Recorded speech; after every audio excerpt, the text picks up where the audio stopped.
Hello hi नमस्कार ओडिशार सबु सिनेप्रेमी भाई और भौणी मानू आम ओडिया सिनेमा चैनल को स्वागत करुच्ची।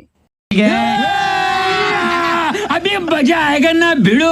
आज कथा बा चलित दशहरा रे अर्थात अक्टोबर 9 तारिख रे रिलीज होगा जाउथिबा ओडिया सिनेमा भिलेन विषय रे। अक्टोबर 9 तारिख रे रिलीज होगा जाउची अर्धेन्दु सिनेमा भिलेन। एही सिनेमा को निर्देशना देइछंती मुरली कृष्ण, संगीत निर्देशना देइछंती जापानी भाई। एही सिनेमार मुख्य भूमिका रे अर्धेन्दु एवं तमन्ना अभिनय करिछंती। तेबे एही सिनेमार शूटिंग बहु आगुरु सरीथिले मध्य ए जाए एही सिनेमार ट्रेलर आसी नाही। रिलीज हेबाकू आउ मात्र 2 दिन बाकी थिबा बेले देखिबाकू बाकी रहिला एही सिनेमा ट्रेलर केबे आसुची। तेबे भिलेन व्यतीत अन्य 3टी ओडिया सिनेमा मध्य एही अक्टोबर 9 तारिख रे रिलीज हेबाकू जाउची। अनुभव महांती कर्म, स्वराज बारिंकर खका भाई तुम पाई एवं बाबूशान महांती दमन रिलीज होगा जाउची।